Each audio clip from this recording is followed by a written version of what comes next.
자, 반갑습니다. 자동차 구조원리 강의하는 윤승입니다. 자, 2021년 300제 문제풀이 강의 들어가기 앞서 교재, 이번에 출간한 교재에 관련된 설명 간단하게 드리고 시간 시작해 볼까 합니다. 자, 일단 제가 1월 말까지 출간하겠다라고 말씀을 드렸는데 핑계 아닌 핑계입니다. 김진아 같이 수업하시는 김진아 원장님께서 기본 독교가 좀 많이 바뀌었다고 하시더라고요. 그래서 기본서 바꾸는 일정하고 300제 일정하고 맞물려 가지고 조금 딜레이 되는 경향이 있었습니다. 김진아 원장님이 같이 내자 이렇게 하셔가지고 조금 발목 잡히는 경향이 없지 않아 있었지만 하여튼 뭐 최대한 시간을 당겨가지고 일단 제가 먼저 출간하는 걸로 했고요. 그리고 영상을 일단 뭐 최대한 빨리 일정을 잡아서 시험 준비하시는데 지장이 없게끔 잘 준비를 해 드리도록 하겠습니다. 자, 그러면은 300제 교재 표지입니다. 일단 되게 핑크핑크하죠. 근데 교재 생각보다 이쁘더라고요. 봤는데 뭐 색깔과는 별개로 디자인이 이뻐서 그냥 그대로 가기로 했습니다. 그래서 이 300제는 크게 이제 5가지 단계로 구성이 되어 있습니다. 그 첫 번째가 이제 이것도 뭐 야심차게 준비했습니다. 마인드맵하고 합격생 비밀 노트가 있습니다. 이 두 가지를 같이 제일 앞쪽에 넣어뒀는데요. 합격생 비밀 노트 기본서에도 있지 않습니까? 네, 기본서에도 있습니다. 근데 기본서에 들어가 있는 비밀 노트는 기본적으로 기본서에 나와 있는 내용에다가 그 다음에 어떻게 지엽적인 문제 대비 풀었던 것들도 일부 필기로 같이 좀 정리가 해 놓은 부분이 많았었습니다. 그래서 처음 보는 분이 학습하시기에는 조금 부담스러운 부분이 좀 있었거든요. 그래서 그런 부분에 좀 도움을 드리고자 정말 담백하게 기본서에 있는 내용들만 토대로 요약을 한 노트를 한 번 더 추가를 해서 다른 내용으로 구성을 했습니다. 자, 그러면 이제 요걸로 이제 어떻게 준비를 하느냐. 마인드맵 들어보셨습니까? 저도 이번 거 준비하면서 이제 솔직히 말씀드리면 저 부산에 시험 치러 갔었잖아요. 부산에 시험 치러 갔는데 그 강의실 뒤쪽에 게시판에 수학 공부를 하는데 학생들이 이렇게 마인드맵을 만들어가지고 정말 일목요연하게 보기 좋게 해놓았더라고요. 그래서 저건 나도 써먹어야겠다. 그래서 제가 부랴부랴 300제에도 접목을 시켜서 그렇게 마인드맵을 만든 겁니다. 그게 대단한 게 아니라 자, 그냥 우리 자동차 구조 원리라는 과목을 배우잖아요. 이 자동차 구조 원리에서 하나씩 이제 가지치기 해 나가는 거예요. 왜 이렇게 가지치기 하겠습니까? 이렇게 가지치기 해놓게 되면은 이 가지를 근거로 어떻게 그 다음 내용들을 혼자서 생각하기 좋잖아요. 그래서 내가 학습했던 내용들이 잘 되었는지 안 되었는지 혼자서 암기하는데 보고 올 수 있잖아요. 그 보고 올 수 있는 부분에 소스를 준다라고 생각하시면 되겠어요. 이렇게 팁 딱 던져주면 이 내용에 이거였지. 그렇게 단계별로 생각을 확장을 해서 어떻게 보지 않고 이 마인드맵만 보고 전체적인 전반적인 내용이 머릿속에 다 들어올 수 있게끔 정리하는 거. 그렇게 활용하시면 되는 거예요. 마인드맵이. 그래서 지금 보시는 것처럼 자동차 구조 원리를 자동차 일반, 엔진, 전기, 셰시 이렇게 크게 4가지로 구분 지어 놓았고요.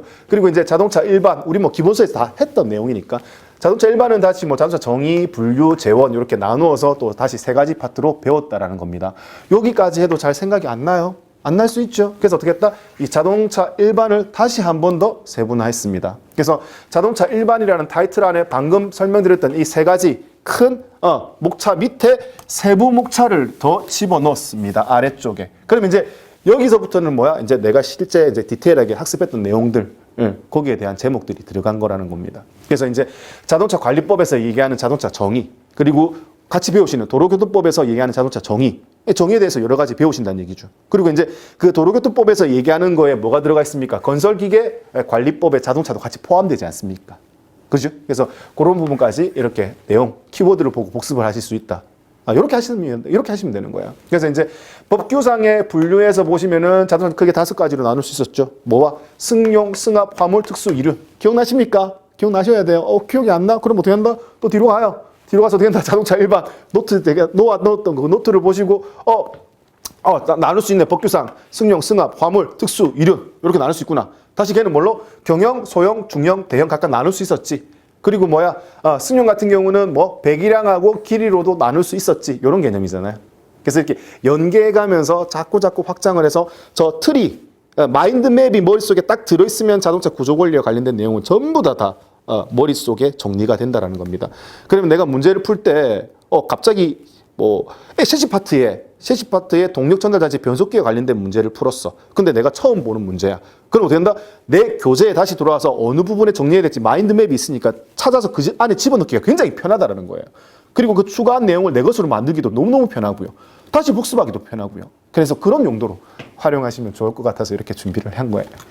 자, 그래서 이제 뭐 자동차 일반도 이렇게 쭉 준비를 했지만 자동차 일반과 마찬가지로 아까 했던 거 지금 여기 엔진 그리고 전기, 셰시 각 페이지별로 해서 또 세부적으로 다시 표현을 해놓았으니까 학습하실 때 좀 최대한 잘 활용을 하시면 좋겠습니다. 자, 이 부분도 합격생 중에서 이렇게 해주셨으면 좋겠습니다라고 해서 소스는 주셨었어요. 근데 이제 막상 제가 시험 치러 가서 그걸 보고 아 이렇게 해야겠다 영감을 얻은 거고요.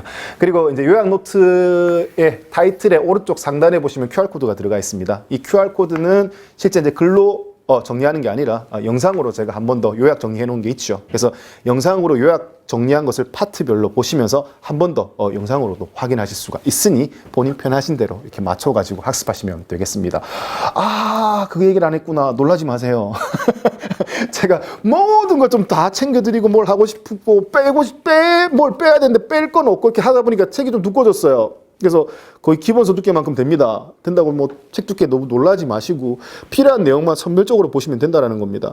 워낙 자동차 구조 원리가 뭐 기본서 보고 문제집 보고 문제집을 여러 권씩 보시는 경향이 있기 때문에 이걸 전부 다 하나로 뭉쳐가지고 만들었다. 그렇게 보시면 되겠고요. 아마 내년에는 이게 안 될 겁니다. 내년에는 이게 안 돼서 좀 분리를 해야 될 것 같아요. 너무 두꺼워가지고. 그래서 올해 저렴한 가격에 한꺼번에 뭉쳐가지고 보실 수 있는 마지막 해라고 생각을 하시고 두꺼운 그 두께에 부담감 가지지 마시라고 어차피 두 권, 세 권으로 나올 거 한 권으로 묶어가지고 보고 계신다. 그래서 그렇게 좀 긍정적인 쪽으로 생각을 좀 해주시면 좋을 것 같습니다. 뭐 어차피 다 했던 내용이고 복습하는 거에 뭐 또 보고 하는 건데 뭐 그죠? 그거 하면서 뭐 복습이 다 되고 내게 되는 건데 뭐 괜찮아. 이렇게라도 위로해야지. 자 그리고 그 다음에 이제 뭘 보시느냐? 기본적으로 정리했던 내용을 토대로 이제 기출 문제를 보자는 거예요. 기출 문제인데 시중에 뭐 나와 있는 어떤 책하고 비교하셔도 좋습니다. 일단 왜 자신 있어요. 제가 정말 그만큼 시간도 노력도 많이 투자해가지고 만들 결과물입니다. 자, 13년부터 20년까지 8년입니다. 8년치 동안 복원한 문제, 뭐 지역별로 다 합치니까 한 730문제가 넘더라고요. 그러면 이 많은 문제를 푸시다 보면 각 연도별, 지역별 이렇게 나누어져 있는 내용들이 전부 다 어떤 내용인지 흩어져 있는데 이게 개념 잡기가 쉽지가 않아요. 그래서 이 개념을 좀 쉽게 잡으시라고 방금 만들어 놓았던 마인드맵 있잖아요. 그 마인드맵 순서대로 어떻게 문제를 쭉 이렇게 일목요연하게 또 보기 좋게 만들어 놓았습니다. 그러면은 문제 보면서 또 하나씩 정리해 나가시기 정말 편하겠다는 얘기죠. 그렇게 문제를 푸시다 보면은 중복된 문제가들이 너무 많을 거예요. 그러면 중복된 문제들은 왜 많이 나오겠어요? 빈출이에요, 빈출. 그만큼 자주 나온다는 얘기인 거예요. 그래서 비슷한 유형의 문제가 계속 나온다는 얘기는 이거는 반드시 알아야 되는 거구나.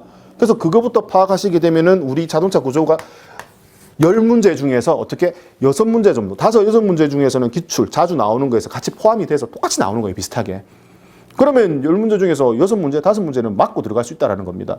그 외에 나머지는 이제 여러분 노력 여하에 따라서 기본서가 정리가 잘 되어 있으면 거기서 조금 응용하는 문제들을 얼마든지 본인이 스스로 풀 수 있다는 개념인 거죠. 지엽적인 문제 한두 문제는 저도 한 번씩 당황스러운데 그것까지는 욕심내지 마시고요. 일단 그렇게 기본적인 부분 잡아가겠다는 개념으로 이렇게 빈출까지 파악을 하시면 되겠습니다.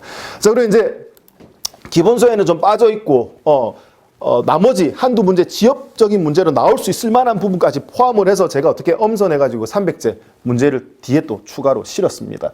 그래서 이제 이 그 엄선 300제에서는 강의 없이 해설만 보고도 이해하실 수 있게끔 좀 디테일하게 해설을 좀 달아 놓았습니다. 거기에다가 플러스 QR코드까지 넣어서 더 말로 설명했는데 부족한 것 같아. 그럼 뭐 제가 또 QR코드를 넣었어요. 그럼 QR코드 스캔하셔가지고 실물 보시면서 어떻게 한 번 더 이해도를 높이시는데 도움을 좀 드리려고 제가 노력을 했습니다. 자, 그리고 제 교재의 특징을 보시면 알겠지만 여기에 어떻게 된다? 문제마다 뭘 집어넣었다? 정답률이란 걸 집어넣었어요. 실제 이제 실강을 하면서 모의고사를 쳤던 내용들인 거예요. 그래서 문제를 이렇게 정답률을 줘서 하게 되면은 이렇게 많이 맞출 수 있는 문제들 학생들이, 그리고 이제 어려워하는 문제들 이렇게 구분이 가능해요. 그리고 이제 실제 그 문제 출제를 이제 요청하죠. 출제위원들한테. 자동차 구조 원리 문제를 출제 좀 해주십시오라고 할 때 상에 있는 상 난이도 몇 문제, 중 몇 문제, 하 몇 문제 이렇게 상, 중, 하로 나누어서 문제를 나누어가 출제하게끔 요청을 하거든요. 그럼 거기에 맞춰가지고 어려운 문제, 중간 문제, 그리고 좀 쉬운 문제 그건 구분하실 수 있어야 된다는 개념인 거죠. 그래서 이런 표에 있는 데이터를 통해 가지고 이 선지를 많이 선택해가 틀리는구나 이런 부분 충분히 데이터화 시켜서 파악하실 수 있다는 겁니다. 그래서 그런 부분 좀 유용하게 활용하셨으면 해서 이 부분도 같이 좀 추가를 해서 놓았습니다. 자, 그러면 이제 한 번씩 내가 이 공부 잘 되고 있는 거야? 이렇게 감을 못 잡으실 때가 있잖아요. 그러면은 분위기 전환 삼아서 제일 뒤로 가셔요. 책 뒤로 가시게 되면 뭐가 있다? 모의고사가 있거든요. 모의고사 10문제씩 해서 12회분이 있어요. 그러면 내가 지금 어느 정도인지 궁금해 하면 한 회분 거 10문제를 치시는데 시간은 한 7분 정도로 잘라버리세요. 더도 말고 덜도 말고 타이머 딱 맞춰가지고 7분 안에 10문제를 푼다라는 마음으로. 그리고 OMR 카드 작성해야 되니까 무조건 7분 안에 끝내야 돼요. 왜? 다른 과목은 상대적으로 질문이 길어요. 뭐 자동차 구조 원리가 일단 지문이 제일 간단하고요. 그 다음에 도로교통 법규고 그 다음에 사회가 지문이 제일 길잖아요. 그렇기 때문에 여기서 분명히 시간을 좀 아끼셔야 됩니다. 그런 개념으로 7분 만에 풀어서 이제 채점을 해보시는 거죠. 채점을 해가지고 내가 평균 점수가 뭐 6개, 뭐 5개 선이다. 그러면 이제 기본적인 내용이 좀 더 필요하시다는 얘기인 겁니다. 그러면 기본서로 가셔가지고 기본 좀 더 다져가지고 점수를 좀 더 올리셔야 되는 부분이고요.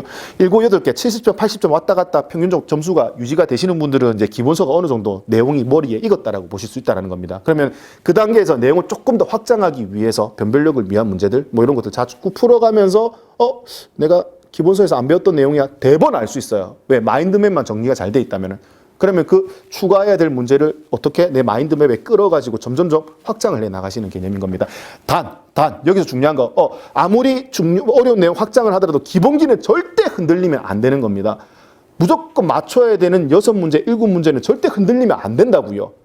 변별력 문제 준비하다가 이 기본이 흔들려버리면 나중에 어떻게 이 기본 점수가 다 틀려버린다고요. 그럼 합격하기 힘들어요. 차라리 그냥 변별력 문제 준비 안 하고요. 기본서만 확실하게 파고 시험 치는 게 오히려 더 고득점 얻는 방법 중에 하나입니다. 그래서 그런 부분 유념하셔가지고 학습하실 때 좀 포커스를 맞춰가지고 준비하시면 좋겠습니다. 그래서 성취도 자가 진단을 위한 모의고사도 준비를 했고요. 보시면 이제 표의 내용 여기 또 마찬가지로 정답률까지 다 포함을 시켰습니다. 그러면 변별력 문제가 어느 문제가 변별력 문제인지 판단하실 수가 있을 것이고요. 자, 그리고 이제 요게 다 정리가 끝나게 되면 최종 시험 치러 가시기 전에 저희가 김재남 원장님하고 김현철 교수님하고 같이 해가지고 셋이서 파이널 봉투 모의고사 준비해서 출간을 할 예정입니다. 이때도 뭐 봉투 모의고사만 구매를 하시면은 나머지 풀이 강의는 유튜브로 무료로 보실 수 있게끔 공급을 해 드릴 거고요. 이때 문제는 실제 제가 감독관 그렇죠. 출제위원이 되었다라는 심정으로 정말 시중에 나와 있지 않는 문제로 해서 이렇게 심혈을 기울여서 꼭 시험 치러 가시기 전에 보셨으면 하는 내용들로 준비를 할 겁니다. 그래서 이걸로 마무리하시고 시험장에 가시게 되면은 본인이 열심히 하셨다면 얼마든지 좋은 성적은 얻을 수 있지 않나 생각을 합니다. 그래서 뭐 길면 안 좋아요, 그죠? 이렇게 간단하게 해서 300제 강의는 어떻게 할 거고 그리고 문제집 구성은 어떻게 했는지 설명을 드렸고요. 뭐 긴 말 필요 있습니까? 바로 수업 들어가도록 하겠습니다. 자, 좀 쉬었다 오십시오.